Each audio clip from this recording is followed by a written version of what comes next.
जैसे अगर आपको अपनी हाथ की मसल स्ट्रॉन्ग करनी है तो आप जितनी ज़्यादा एक्सरसाइज करेंगे आपकी मसल्स उतनी ही स्ट्रॉन्ग होगी। इसी तरह आपको डेली आइडिया जनरेट करने की प्रैक्टिस करनी है। एटलीस्ट 2008 में मार्केट क्रैश हो चुका था, इंटरनेट क्रैश हो चुका था, ऑथर ने अपनी जॉब खो दी थी, घर खो दिया था और उनके फ्रेंड्स और रिलेटिव भी उनकी कॉल रिसीव नहीं कर रहे थे। उनकी कंडीशन 0 या कह सकते हैं माइनस में थी, क्योंकि वो डेप्थ में भी थे। वो इतने डिप्रेस्ड थे कि वो सुसाइड करने का सोच रहे थे। वो चाह रहे थे कि उनका एक्सीडेंट हो जाए या उन्हें हार्ट अटैक आ जाए, क्योंकि उनके पास $4 मिलियन की इंश्योरेंस थी जिससे एटलीस्ट उनकी फैमिली खुश रहती। उनके बच्चे थे इसलिए वो सुसाइड भी नहीं कर सकते थे। उन्होंने 5 अलग अलग करियर चूज़ किए और सब में फेल रहे, क्योंकि इकोनॉमिक क्रैश की वजह से बहुत सी जॉब खत्म हो चुकी थी और सभी को फाइनेंशियल प्रॉब्लम फेस करनी पड़ रही थी, इसलिए कोई भी उनकी मदद नहीं कर पा रहा था। इसलिए उन्होंने डिसाइड किया कि वो इस सिचुएशन को खुद ही हैंडल करेंगे। उन्होंने डिसाइड किया कि वो देखेंगे कि उन्होंने पास्ट में क्या मिस्टेक की जिसकी वजह से वो डेप्थ में चले गए और उन्हें अपनी जॉब भी गंवानी पड़ी और बिजनेस फेलियर फेस करना पड़ा। उन्होंने रियलाइज़ किया कि वो दूसरों पे डिपेंड नहीं रह सकते। उन्होंने अपने कई बैड हैबिट्स और खर्चीली आदतों को हटाया और फिर बिजनेस, इन्वेस्टिंग, ब्लॉगिंग और बुक राइटिंग से मिलियंस ऑफ डॉलर कमाए। जहाँ लोग बिना देखे चल रहे हैं और बस दूसरों की एडवाइस ब्लाइंडली फॉलो कर रहे हैं, वहाँ आप ऐसे पर्सन बने जो देख के चले। आप चूज़ योरसेल्फ इरा को ज्वाइन करें, क्योंकि इस टाइम पे आपको किसी पे भी डिपेंड रहने की ज़रूरत नहीं है। आप हर फील्ड में खुद को चूज़ कर सकते हैं।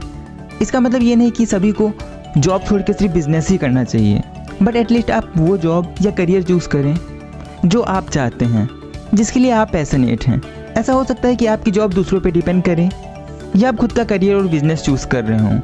दोनों ही सिचुएशन में आपको एक बेटर पर्सन बनना पड़ेगा। अगर दूसरों पे डिपेंड होने की जगह पर आप दूसरों की नीड पूरी करें। ऐसे पर्सन बने जो क्रिएटिव आइडिया के साथ दूसरों की प्रॉब्लम सॉल्व कर सके और फिजिकली एक्टिव हो। अगर इमोशनली स्ट्रांग है तो और भी अच्छी बात है, जिससे आप क्लाइंट को ईजिली हैंडल कर पाएंगे।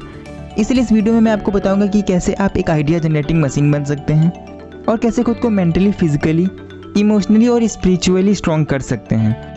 तो सबसे पहले बात करते हैं फिजिकल बॉडी की। फिजिकल बॉडी की केयर करना ज़रूरी है, क्योंकि चाहे किसी काम को लेकर आप कितना पैशनेट हों, बट अगर आपकी बॉडी ही वीक होगी, उसमें एनर्जी ही नहीं रहेगी, तो आप चाह कर भी किसी काम को ज़्यादा देर तक नहीं कर सकते। इसलिए अपनी फिजिकल बॉडी को एक्टिव रखने के लिए आपको एक्सरसाइज करना चाहिए और अच्छा खाना खाना चाहिए। अच्छा मीन्स ऐसा खाना खाएं जो आपकी बॉडी के लिए अच्छा है, ना कि आपकी मन और ज़बान के लिए। और अगर आपको मॉर्निंग में उठने के बाद जिस टाइम पे आपको सबसे ज़्यादा एनर्जेटिक रहना चाहिए, उस टाइम पे वीकनेस फील होती है, तो आपको अपनी स्लीप क्वालिटी बेटर करनी चाहिए। आप सोने से पहले मेडिटेट कर सकते हैं ताकि आपके ब्रेन में थॉट्स ना आए, और आप ट्राई करें कि आपकी बॉडी का टेम्परेचर रूम टेम्परेचर से कम रहे, जिसके लिए आप एसी का यूज़ कर सकते हैं। सोने से पहले नहा सकते हैं या एटलीस्ट हाथ और पैर धुल सकते हैं। अगर इसके बाद भी आप थके हुए रहते हैं तो इसका रीज़न हो सकता है कि या तो आप बहुत ही हैवी ब्रेकफास्ट कर रहे हैं या ब्रेकफास्ट कर ही नहीं रहे हैं। इसलिए अगर आप चाहें तो ब्रेकफास्ट में कोई हाई प्रोटीन वाली डाइट ले सकते हैं, जिससे आप पूरे दिन एनर्जेटिक रहेंगे। और अगर आपका वेट ज़्यादा है तो आप डिनर को अवॉइड कर सकते हैं, जिससे आपकी स्लीप क्वालिटी इंप्रूव होगी। Second, emotional body. 2016 के रिसर्च के अकॉर्डिंग इंडिया में हर साल लगभग 2,30,314 लोग सुसाइड करते हैं, जिनमें बहुत ही कम लोग ऐसे होते हैं जो किसी फिजिकल बीमारी की वजह से सुसाइड करते हैं। ज़्यादातर लोग सैडनेस और डिप्रेशन जैसी वजह से सुसाइड करते हैं, वो भी ऐसी प्रॉब्लम्स पर जिन्हें अगर वो कुछ साल बाद पीछे मुड़ के देखते तो उस पर दुखी होना भी उन्हें फ़नी लगता। इसलिए इम्पॉर्टेंट है अपने इमोशन को मैनेज करना सीखें। कई लोग इमोशनली रिएक्ट करते हैं क्योंकि उन्हें लगता है कि इमोशन उन्हें और पावरफुल बना देते हैं। जैसे वो गुस्से में ज़्यादा पावरफुल होते हैं और फियर के चलते ज़्यादा देर तक काम कर सकते हैं। हाँ, ऐसा आप गुस्से और फियर में थोड़ी टाइम के लिए ज़्यादा पावरफुल हो सकते हैं। जैसे अगर आपके पीछे एक शेर है तो आप डर के किसी एथलीट से भी तेज़ भागेंगे, बट ये परफॉर्म करने का सही तरीका नहीं है। आप थोड़ी टाइम के लिए तो पावरफुल दिख सकते हैं, बट लॉन्ग टर्म के लिए आपकी मेंटल हेल्थ के लिए सही नहीं है। और अगर आप फियर और एंगर के चलते किसी काम को करेंगे तो आपकी क्रिएटिविटी बहुत ही कम होगी। इसलिए इमोशनली रिएक्ट ना करें और निगेटिव लोगों के साथ ना रहें। उन्हीं के साथ रहें और ऐसे ही लोगों को देखें जो आपको इंस्पायर करें और आपकी लाइफ को पॉजिटिवली इन्फ्लुएंस करें। Third, mental body. हम यूजुअली उसे स्मार्ट और इंटेलिजेंट मानते हैं जिसके पास ज़्यादा इन्फॉर्मेशन है, और आज भी एजुकेशन सिस्टम इन्फॉर्मेशन गैदर करने पे ज़्यादा फोकस कर रहा है। हाँ, पहले तो ऐसा सही था कि सभी के पास ज़्यादा इन्फॉर्मेशन होनी चाहिए थी, बट आज के टाइम पे जहाँ हमारे पास ऐसे गैजेट हैं जो ईजिली हमसे ज़्यादा इन्फॉर्मेशन स्टोर कर सकते हैं, और उन्हें रीगेन करना यानी सर्च करना भी बहुत ईजी है। जैसे अगर कोई आपसे क्वेश्चन पूछे तो हो सकता है आपको उसका आंसर याद ना आए, बट अगर आप उसे गूगल पे सर्च करेंगे तो आपको ईजिली बेटर और एक्यूरेट आंसर मिलेगा। इसलिए सिर्फ इन्फॉर्मेशन गैदर करने पे फोकस ना करें, किसी स्किल पे काम करें और अपनी क्रिएटिविटी इंक्रीज़ करें। इसलिए गूगल और फेसबुक जैसी कंपनी डिग्री पर फोकस करने की जगह पर ऐसे लोगों को हायर कर रही हैं जो स्किल्ड हों, जिनके पास क्रिएटिव आइडिया हो किसी भी प्रॉब्लम को सॉल्व करने के लिए। बट प्रॉब्लम ये है कि आप कैसे अपनी क्रिएटिविटी इंक्रीज़ कर सकते हैं और कैसे एक आइडिया जनरेटिंग मशीन बन सकते हैं। तो इसका एक ईजी तरीका है। जैसे अगर आपको अपनी हाथ की मसल स्ट्रॉन्ग करनी है तो आप जितनी ज़्यादा एक्सरसाइज करेंगे आपकी मसल्स उतनी ही स्ट्रॉन्ग होगी। इसी तरह आपको डेली आइडिया जनरेट करने की प्रैक्टिस करनी है। एटलीस्ट डेली 10 या उससे ज़्यादा आइडियाज़ लिखें।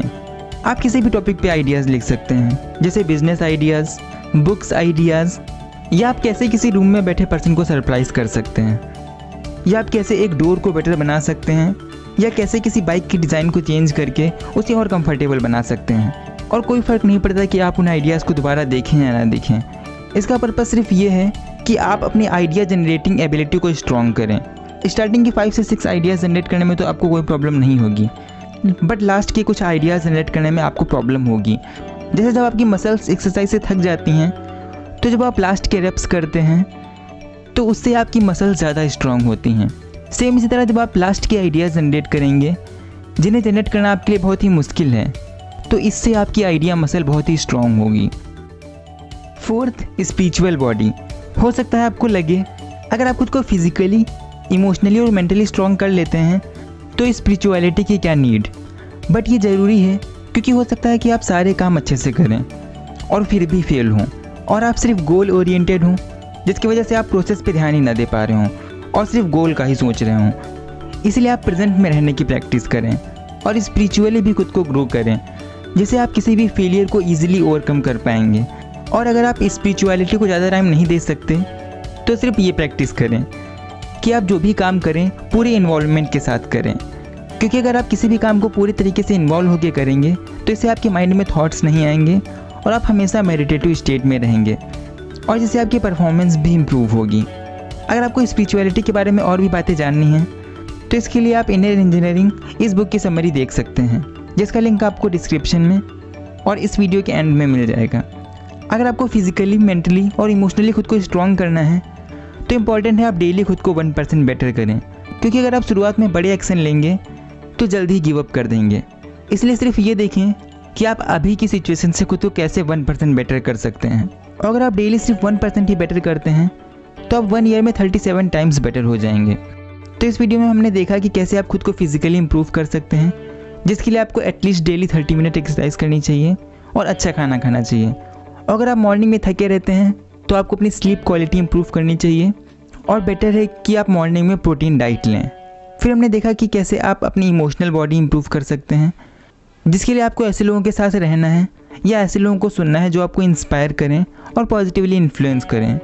और ख़ुद को मेंटली स्ट्रॉन्ग करने के लिए आपको डेली 10 आइडियाज़ जनरेट करने हैं कि कैसे आप किसी भी चीज़ को एटलीस्ट 1% बेटर बना सकते हैं या कैसे किसी प्रॉब्लम को सॉल्व कर सकते हैं।